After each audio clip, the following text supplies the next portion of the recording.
Nadine Elodie Diatta. Je suis orpheline du bateau le Joola.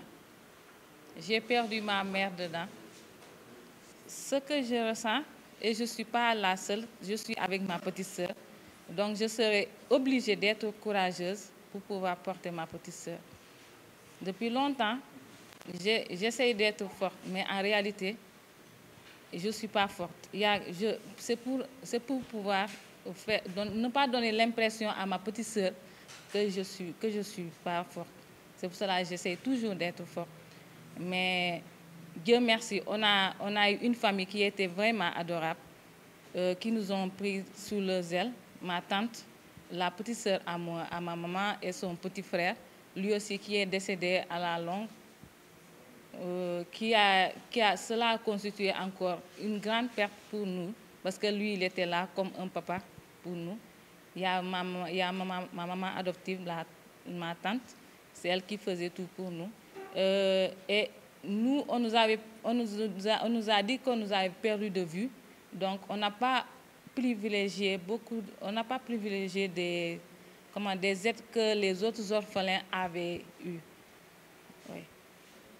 Vraiment, perdre une maman, je me dis que perdre un père, c'est mieux que de perdre une maman.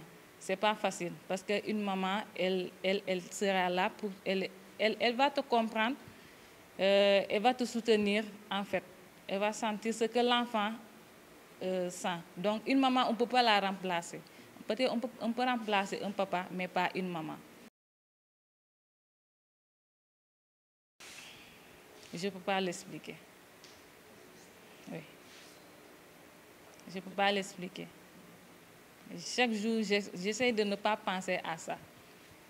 J'essaie de continuer à vivre, de faire comme si j'ai pas de soucis, mais ça fait mal. La famille, elle, j'ai dit qu'elle a été vraiment là pour nous. Ils ont tout fait pour nous. Ils ont investi dans notre éducation, dans notre bien-être. Ils ont tout fait pour nous. En 2018, j'étais à l'université de Dakar. Je faisais sciences physiques. Physique-chimie, je faisais physique-chimie, sciences de la matière. Que mon oncle, lui aussi, qui nous encadrait, qui nous accompagnait, il a eu un accident, il est décédé aussi. Donc ça a créé encore un grand vide que je ne pouvais pas expliquer. Oui, il y avait une indemnisation de 250 000 qu'on avait donnée aux pupilles. C'était l'année passée.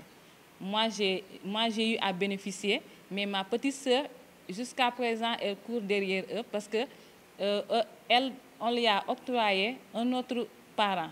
Donc, il y a des documents qu'on lui a demandé pour qu'elle puisse changer, pour qu'il puisse changer le parent qu'on a mis à la place de notre maman.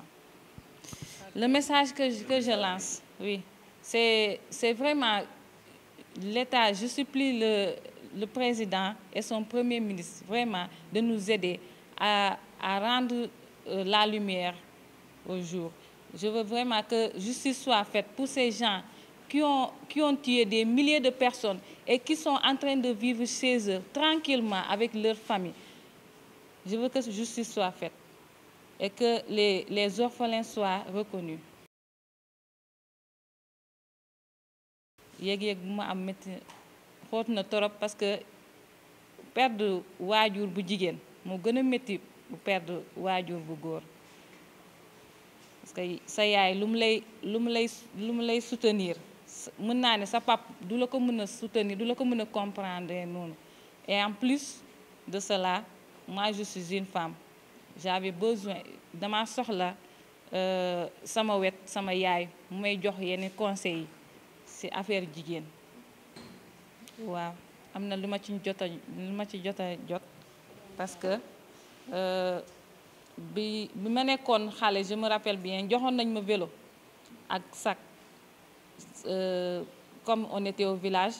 Et après ça aussi am na benn koppar buñ ma jox nañ ma moom, mais léegi sama rakk mooy problème bi parce que moom parent buñ ko bindal ci kayit bi du parent am waaw léegi ñu ne ko mu changer pour mu mun a jot ci loolu waaw sama rakk continué woon na jàng mais à un certain moment dafa bàyyi mu dem sëy mais je me dis que suñu yaay su fi nekkoon tey dina gën a takk sëram mu fayal ñu suñu école ba ñu gën a sori fii nii loolu tamit perte sama yaay tamit ko participer na ci sama jàng tamit loolu moo tax à la fin j'étais perdue je savais pas à la fin lan laa war a def ci àdduna bi waaw dossier kii message bi may lancé mooy maa ngi ñaan président son excellence président Bassirou Diomaye ak son premier ministre ngir yàlla ñu jàppale ñu ci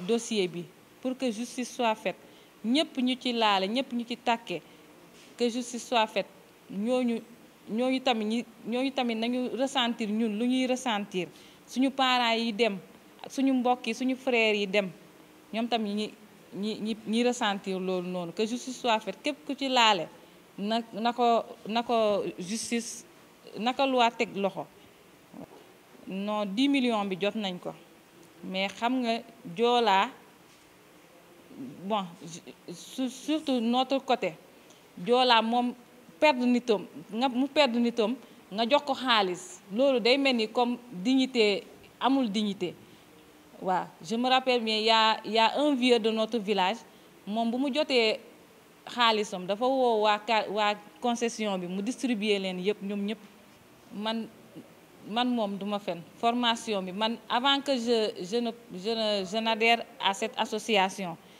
xawma ci woon dara léegi formation bi bu tey bi tax na ba ma ne tey moom fu ma toog nii war naa jóg sol sama dàll dem xeex bi comme sama morom yi parce que man soo gisee avant ma daan dellu ginnaaw ma daan réserver c'est parce que je maîtrisais pas le dossier ma ne su ma demee suñ ma posé question dinaa wax lu ma xamul loolu moo tax ma daan réserver mais tey moom jàng naa ci lu bari message bi may lancé mooy ñun nañu njëkk a defar suñu bopp parce que kii di conduire tant que moom ci boppam normalul oto bi du egg à bon port nit ki noo ko jàngal noo même soo jëloon bant sax di topp ci ginnaaw chauffeur bu nekk di ko ne defal ni mais moom éducation su fekkente ne moom il n'est pas comment on appelle c'est pas quelqu'un de bien éduqué moom dina def lu ko neex waaw tali bi moom gis nañ ko ba mu